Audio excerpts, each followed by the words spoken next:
is Assessment Design 101, the intersection of academic integrity and pedagogy. I'm Josh Seeland, the Academic Integrity and Copyright Officer here out of the library at Assiniboine Community College in Brandon, Manitoba. I've been what I would classify as an academic integrity practitioner for about 6 years, starting to get into the research side, and I'll let my co-host Caitlin introduce herself. Hi, my name is Caitlin Munn. So Josh was kind enough to let me join him here today. It's been about 6 years we've been working together on academic integrity initiatives. So I'm kind of bringing the pedagogical teacher perspective to it.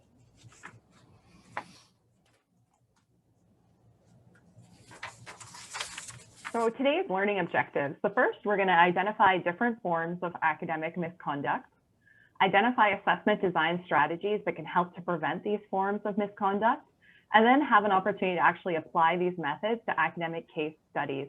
So as Josh mentioned, we weren't sure how many people were coming. So depending on how many show up, we may actually do some breakout rooms so we can work together in small groups on those case studies. So just to give you a little bit of a background here, our academic integrity efforts started back in 2014 when Caitlin was the learning strategist at our academic support center here at the college. And at the time we were mired in what some of you may be mired in, which was what the research calls a rule compliance culture. So it was very punitive, very negative. There was a lot of citation, fixation, and obsession. And really the only time we talked about academic integrity was, hey, it's a student problem. If they do something bad, we'll get them.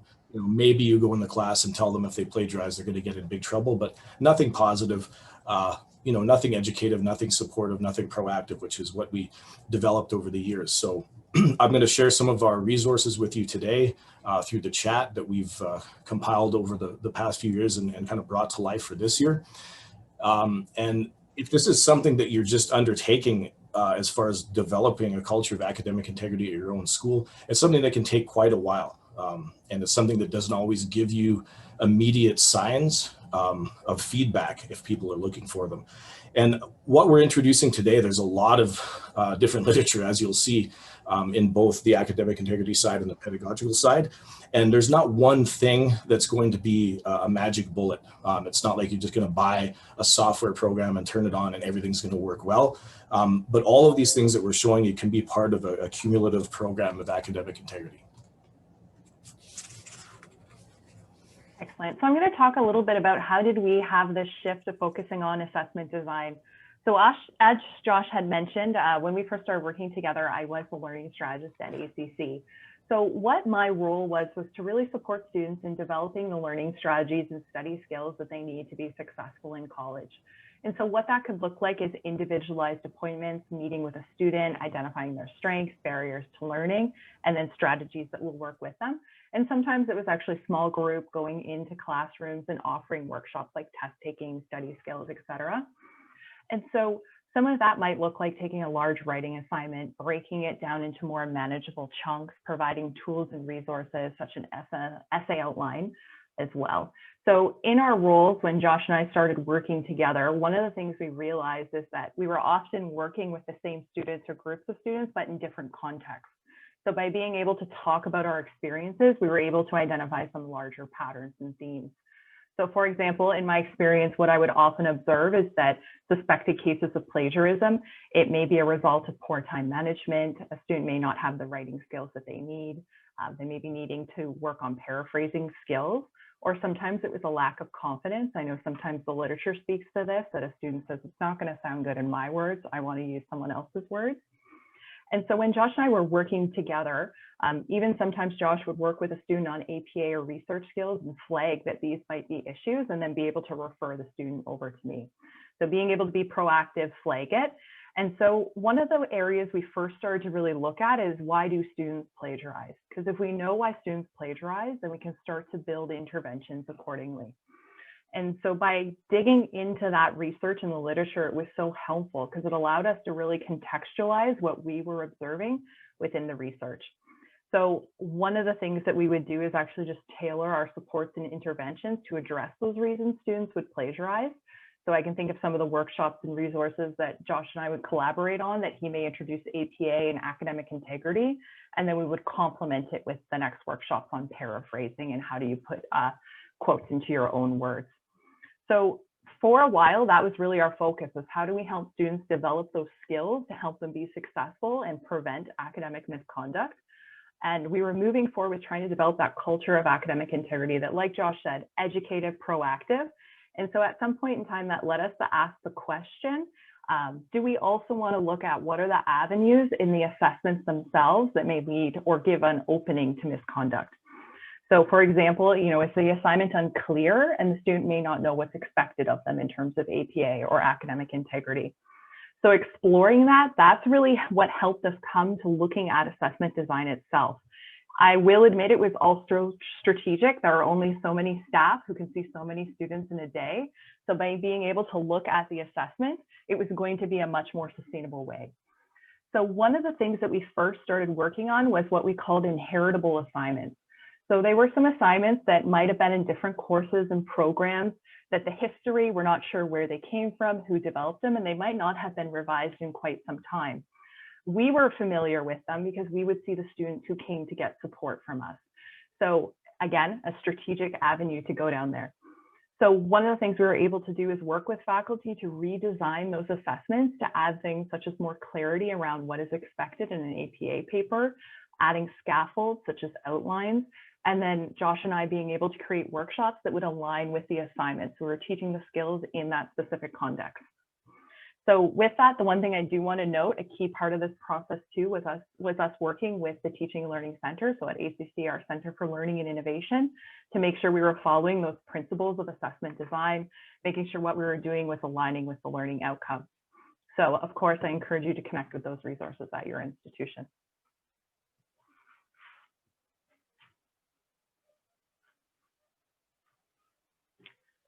So we have a little bit of a visual here just to kind of contextualize what our experience was, that what we realized in shifting our focus to looking at assessment design, we realized that assessment design was going to help us improve student outcomes in various ways, and that some strategies were going to benefit us mutually in the goals that we were trying to achieve.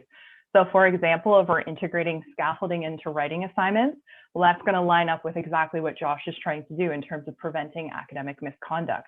Because with a scaffolded assignment, we know it's going to be much harder to plagiarize or to contract cheat with. From my perspective, again, adding that scaffolding, we're helping promote the development of executive functioning skills in our students. That by scaffolding an assignment, we're demonstrating to them what those time management skills look like, which we hope they can then take and use in other courses. And enhanced accessibility would be another example. Building those scaffolds is adding that transparency in terms of how a paper is written. So the one thing that Josh and I wanted to highlight as part of this is that whenever we were approaching this, we're very much doing it through a perspective of continuous improvement. We're going to make some changes. We're going to try it the first time, collect that data, get input from the students and faculty to see how do we want to adapt it in the future. And also knowing that we can help enhance academic integrity in different stages of assignment design. So it could be at planning the assessment, it could be at the writing, the implementing, and the reflecting, but a very key piece for us was collecting that data. And later we'll have an example of one where Josh used that.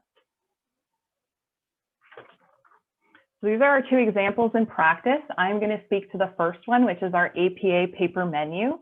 So this was a tool that Josh and I had created, and we created a menu in which we were envisioning the different elements of an APA paper as nachos. We picked nachos because there are a lot of different ingredients. So we represented nachos and cheese as our in-text citations and reference page. You can't have nachos without your chips and cheese. So we started there. From there, we then talked about there are other ingredients you can add to your nachos. Maybe someone wants peppers, someone wants black olives. Maybe for your paper, you want to have a title page, running head, page numbers, etc. And so we really use this as a discussion starter around what does an APA paper mean to you? So I can vividly remember a workshop in which we actually served nachos. We didn't tell anyone what we were doing. We had them create their plate of nachos, and Josh got to have some good fun asking people, what do nachos mean to you? So we used to bridge that in to say, what does an APA paper mean to you? So the purpose of having this conversation was really to address some of the inconsistencies across programs in terms of what was expected in APA, but really to hit home that message that at the assessment design stage, being very clear to your students about what you expect is going to help with the outcome, and it helps us in supporting the students. So I'll pass it over to Josh to share one of his examples. Yeah, the example we have on the right-hand side here, there was a class in which we had 23 of 24 students plagiarize. It was like 90, 95, 96%.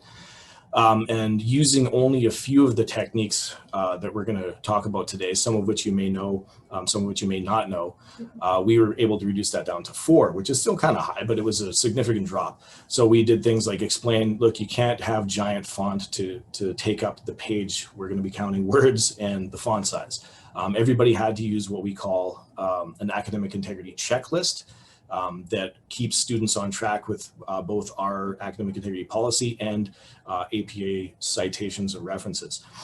As a service that the library provides, we can individualize assignments. A lot of times, every student's getting the same topic, which leads to potential cases of things like plagiarism or cheating or collusion, but also sometimes they're not researchable topics with the resources we have.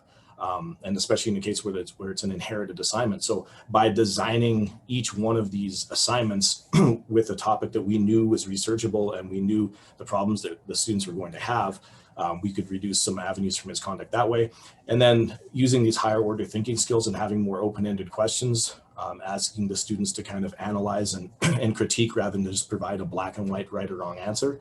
And then specifying at the bottom that these are all individual assignments, really making it clear to the students that there's not to be any collaboration in this particular instance. This is a slide that my colleague at University of Manitoba, Brenda Stays, created just to get us started in here, just to show you all of the different terminology that you might see in your academic integrity policies or procedures. Sometimes it can seem like semantics because in a way, almost every type of misconduct could be interpreted as something like plagiarism, that you're presenting the work of someone else as your own.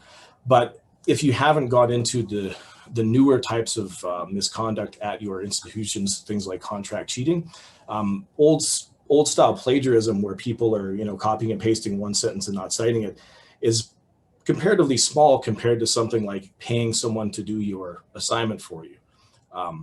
Engaging one of these commercial contract cheating sites, for example. So this just gives you kind of an overview of the different terminology that's out there. There is some value in having ambiguity in the language of policy to allow for different types of misconduct and different technologies as they come up. But it can be overwhelming in itself. So I just wanted to bring that up before we started to get into some of the specifics here.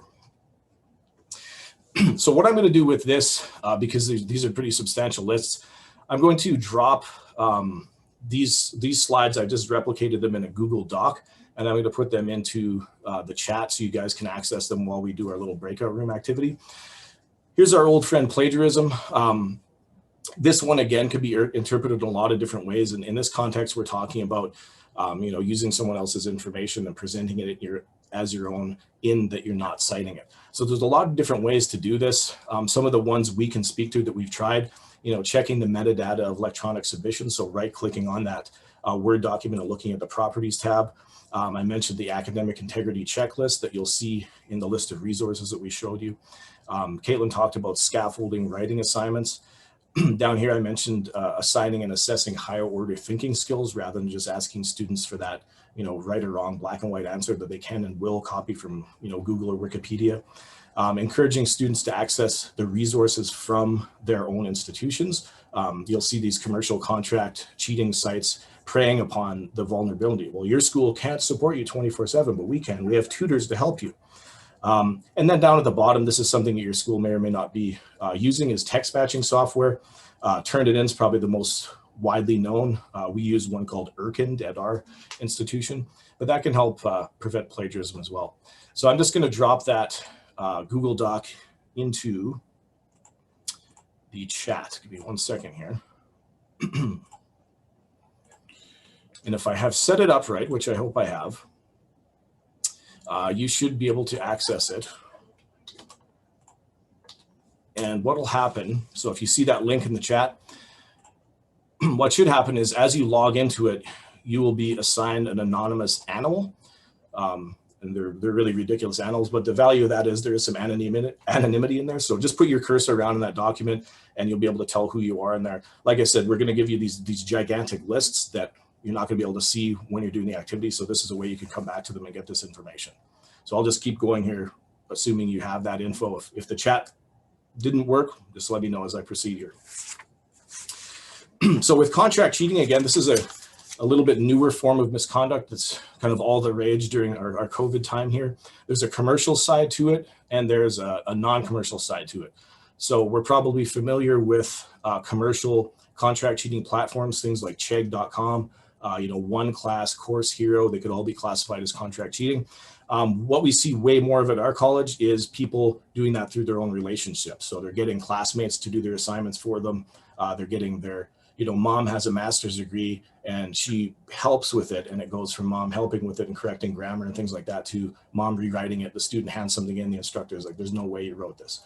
So there's different aspects to this, but really the bottom line with contract cheating is that the student's outsourcing their work to another party and submitting it for grades. So the big one that we've done here this year is really discussing this specifically as part of academic integrity with our students. And one of the most successful workshops we had was we started to block these websites on our institutional network here and at Red River College in Winnipeg and at University of Manitoba in Winnipeg. We didn't know any statistics about this or even the names of some of these types of sites until we got that data. And we had a bunch of students trying to access a site called Studocu, S-T-U-D-O-C-U. So we went in and talked about that doing case studies. So we had myself, the instructor, and the chair came in as well. And we all talked about our different roles that we would play as far as this falls in policy and procedure. Down to the bottom, one of the most effective ways we've seen people addressing this these days is to assign live presentations or demonstrations either in person or on digital platforms like Zoom rather than the student just handing something in. So that's contract cheating. And again, all those details are in the Google Doc that you can use in a minute. Here's another big one that I'm sure everyone's concerned about is cheating on online quizzes, tests, and exams. So a lot of the information we have in here works with our LMS, which is Moodle. You may or may not have the exact same features if you're using, D2L or Blackboard or one of the others that's out there. One of the big ones down here that we find successful is limiting access to completed assessments. And sometimes that's taken the wrong way. We're not saying don't give the students feedback, but giving students back their completed assessment or even letting them have them when you're not monitoring it. We've seen instructors give them back to the students taking pictures of it with their phone, the instructors wondering what's going on. Within a few minutes, it's been uploaded to one of these contract cheating sites. So what a lot of people are doing is just giving verbal or video feedback rather than handing it back. But I realize that's a problem for scaling. Easy for us to say at a college when our biggest classes are probably 30 students. A lot harder to scale when there's 100 or 200 students. Realize that. So that's cheating on online assessments. The fourth one we're looking at here is something called collusion, which not every institution addresses explicitly. For us, this is working together when you're not supposed to, when you're not allowed to, when you haven't been directed to. So Caitlin had something she did this year as part of a quality assurance project that she'll talk about here. Yeah, so one of the things that I was working on this year was we were actually updating our course outline, but also creating a bank of pedagogical statements. And the idea being that they could be statements that are standardized language that faculty could take and add to their course outlines or customize them. So Josh was kind enough to partner up with me to create a series of them very specific to academic integrity. And so one of them we did create was collusion. So having a bit of a template that faculty could use in terms of explaining to students what's expected in terms of collaboration, what assignments that's allowed in, what that looks like, and when it's not permitted. So it was very clearly outlined for the students. And again, giving an example of a workshop we did, a lot of the literature will tell you to not just give students a list of don'ts. Let them know some things they can do as well. And as hard as that is sometimes, we always try to have an even balance to give them case studies of things where they did it right. That's what you're supposed to do. So the examples I can think of is we give them cases where people research things and use other people's information in their assignment and cite it. And the students are kind of hesitantly looking, well, what's wrong with that? Nothing, you're supposed to do that. Or if they're using flashcards to study together for a test, right? That's perfectly acceptable. You can all work together to study to get ready for that assessment. But then there's other cases where they're, colluding or working on ways to try to cheat on that same assessment.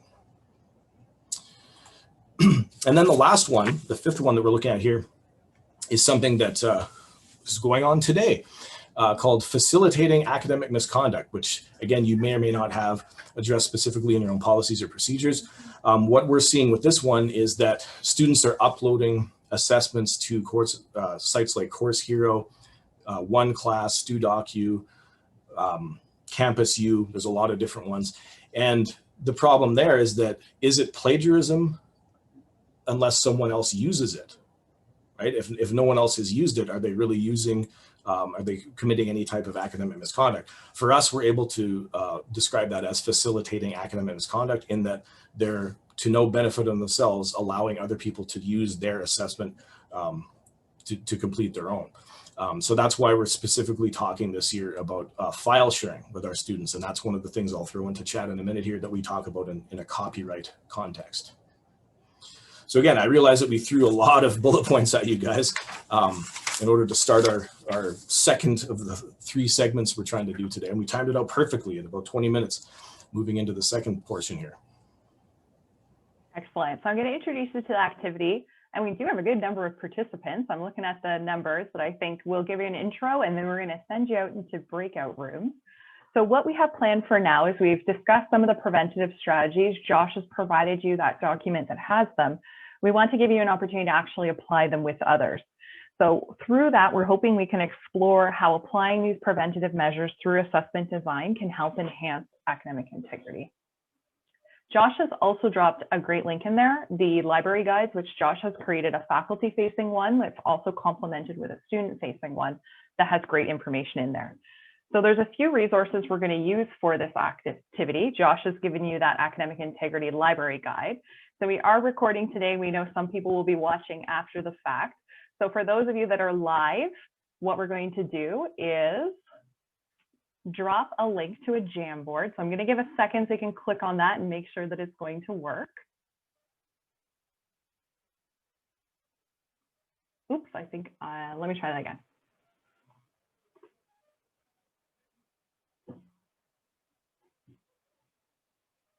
So if you're new to Jamboard, I will share and give a quick little tutorial for it. It does give us the opportunity to brainstorm and do some sticky notes together. So what we're going to encourage you to do in this collaborative space is discuss the different case studies that we've put together. So for those of you that are watching the recording, we're actually only going to leave this Jamboard open for 1 week. Then Josh and I are going to close it down and create a compiled list of the different ideas that were generated today, and we'll share that. So if anyone's watching after the fact and can't get into the Jamboard, we also have a link here where you can get the case studies. So those individuals that are watching after the fact, we're going to ask them to pause so they can take some time to work. Those of you that are here, we are going to put into breakout rooms. So I think, Josh, I don't. So Caitlin, I think I still have you set as host. Beautiful. So in that case, I think I'll actually share my screen and bring our slides back up. So we're moving into the end. That has flown by. And I have to say, as we were hopping around and we're chatting with some individuals, we've got a really phenomenal group here. In those earlier slides, one of the things Josh and I had said was the importance of working with teaching and learning staff, because they can help ensure you're aligning with all the assessment design principles. And I think we have a ton of teaching and learning staff here today, so that's awesome. So we're very excited to have you share your ideas. So let's bring the slide up. Oops.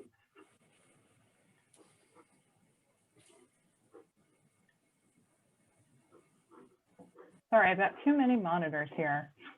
Josh, are we able to see the slides? Do I have the right thing up? See it? Can do. Beautiful, thank you. All right, so what we're actually going to do is we were hoping to do a little bit of a discussion right now. So we're going to do a bit of a debrief. We thank all of you for participating. As I've mentioned a few times, some people will be joining later by recording. So what we're actually going to do is give an opportunity to chat a little bit. So we have created some reflection questions, or we can just open it up to other topics that others would like to chat about. So the first question, we were interested, did you apply any of the prevention methods to multiple case studies? So we'd be interested to see, like, are there some of those go-to prevention methods that are helping with various forms of academic misconduct? Some might be more ready to go and apply. We're also interested in what prevention methods will you apply in the future? Were there any that seem particularly interesting or applicable to your scenario?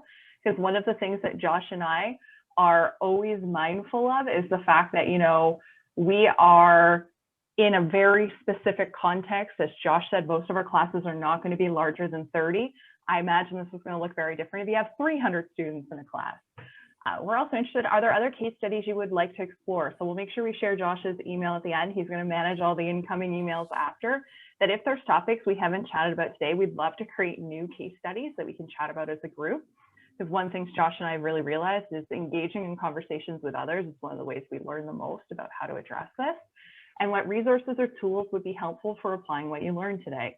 So those are some of the questions we thought we could chat. Josh and I are kind of just going to see how this works, whether people want to raise hands or drop ideas in the chat.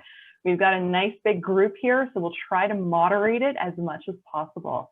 But I don't know if we have someone who would like to be our first person to share some ideas.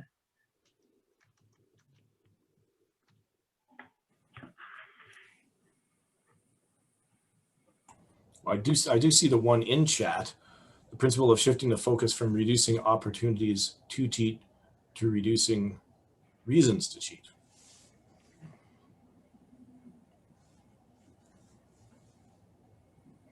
What would some of those reasons be? I've heard dissatisfaction with the learning environment is a big one. Whether that's legitimate or a reason to cheat, I don't know, but I think it's been used in both contexts.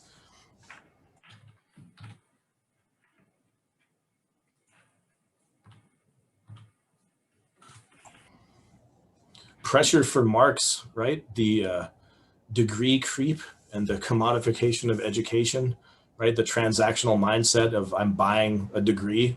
Doesn't matter if I'm learning anything or picking up any skills or knowledge. I just need this piece of paper to be called X. I have one. You mentioned time management before, and you identified time management, and I think that that's often a factor, a large factor. Our international students are often working, they have a 20-hour week work visa as well, so a lot of them are employed while they're completing their studies. And so I think that, you know, the closer you get to a due date, the incentive to cheat or plagiarize might increase. So, you know, communicating with your students, saying that, you know, it's better to submit the assignment late and lose 10% or 20% than to submit it on time but plagiarized. And I think that the scaffolding that you mentioned and kind of like breaking down the process can be really helpful for students. You know, having an outline, doing the research part where you have sources, and then having the sources pre-approved by the instructor, and then doing a first draft that could be submitted to the plagiarism detection software that could be used pedagogically rather than punitively. And so things like that, breaking it into steps. But I think time management was, you know, you asked about what the incentives for plagiarism. And that's one that I think is a big one. And I think it's, you know, there's deliberate plagiarism or deliberate misconduct, and there's just not having the skills as well. And I think it's important to distinguish between those two. Right. Yeah, for sure. Yeah, I don't know if anybody else is using text matching software at their institution, Turnitin or Irkand or what have you, but I like the fact that you mentioned using it pedagogically, not punitively. Yeah. That has led to many a disaster, and I think that has also led to many a disaster using e-proctoring software when it's not rolled out in a way that the institution and the students and some tech people are all trained on using that, and has led to quite a few bad situations. And that's something we definitely stress here with text matching, is that it's a teaching and learning tool. It's not even a way to detect plagiarism. It's a platform to show students how to improve their writing so they can avoid plagiarism. Yeah, that's right. I was wondering, maybe you could elaborate a little bit on that, because we're struggling with that at our institution about whether the extent to which we should adopt Turnitin because, you know, the argument against is that students are just basically learning how to beat the algorithm. And they're, you know, they're chasing that, getting that lowest percentage of matching, and that's really it. I'm just, yeah, how are you using it more effectively as a pedagogical tool? I don't know if anyone else wants to jump in. I don't want to take over the whole conversation here. One of the things I found is that it's deceptive. If you have, for instance, I teach a research course, and if I'm having everybody respond to this questions about the same paper, then so doing appraisal of it, then there's going to be certain things that match across all 40 students because they're using the same paper. And so the plagiarism software doesn't really help me with that. They're all going to be around 60%. Because there's a limited number of ideas. So I don't use it for that, but I do use it when they're expected to do individual papers with where they choose their own literature for it. I agree. When certain courses where the jargon or the technicalities are specific to the words, there might be awfully too many when you compare a student's work with another student's work or previous submissions, there might be a lot of similarities, which definitely does not help us identify which is plagiarized and which is not.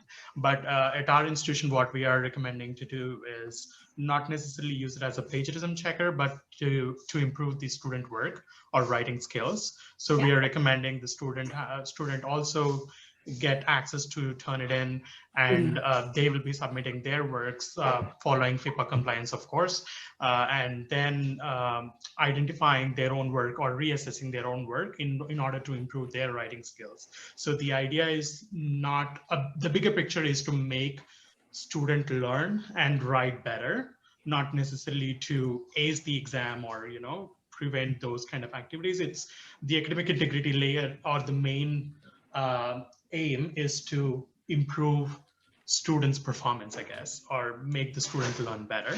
So we are recommending the using Turnitin software in that sense, rather than using it for grading or any of the other sorts. Yeah, I think it works well as an awareness. It brings awareness of students to make them think about, oh, and then we have our set so they can submit it ahead of time, and then they can see, oh, I'm at 40%.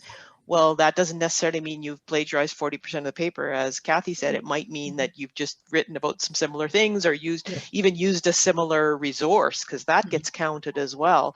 So but it brings about awareness. So that's how I kind of frame it for students. It's helping you being aware that, yeah, this tool is just a tool, but you need to be aware of, you know, are you properly referencing? So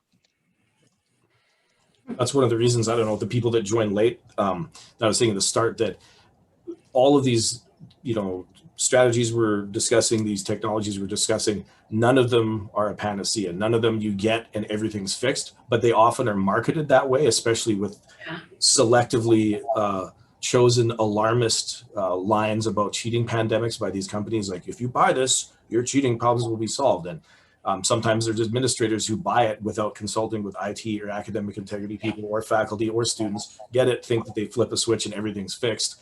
People aren't trained properly, students aren't trained properly. It doesn't work with, you know, people's internet, and disaster can ensue. Yeah, absolutely. I've seen a lot of students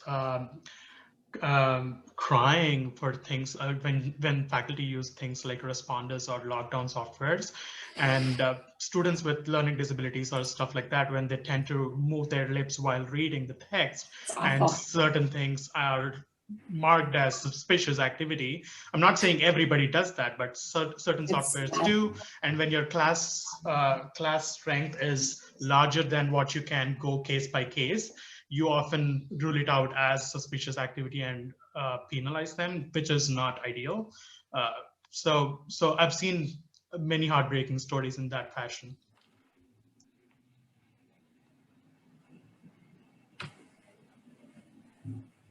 So I realize, like, we are in our last 2 minutes, which kind of breaks my heart. I'd love to keep this discussion going.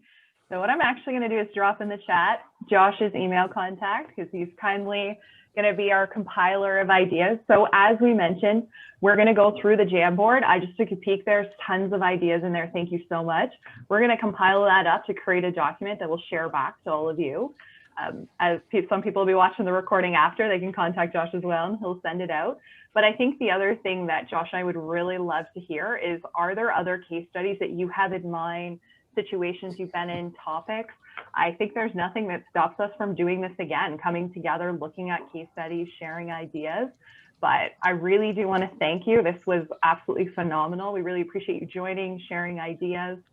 I'll bump it over to Josh to close us out.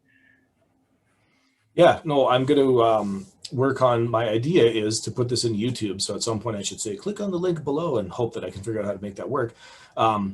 And then if anybody's interested in the slides too, I'll get a PDF set of those together as well. But like Caitlin says, that these issues aren't going away anytime soon, and we're probably all in the same boat. And a lot of people don't want to talk about this, and or think that it's something they're doing wrong in their classroom, or their students don't like them, or whatever the case may be. Yeah, I think it's something we could probably do again if people are willing. So my email's in there. Just email me if you would like a set of these slides and a link to the recording. And yeah, on behalf of Caitlin and myself, I'd say thank you for everybody for attending. Thank you very much.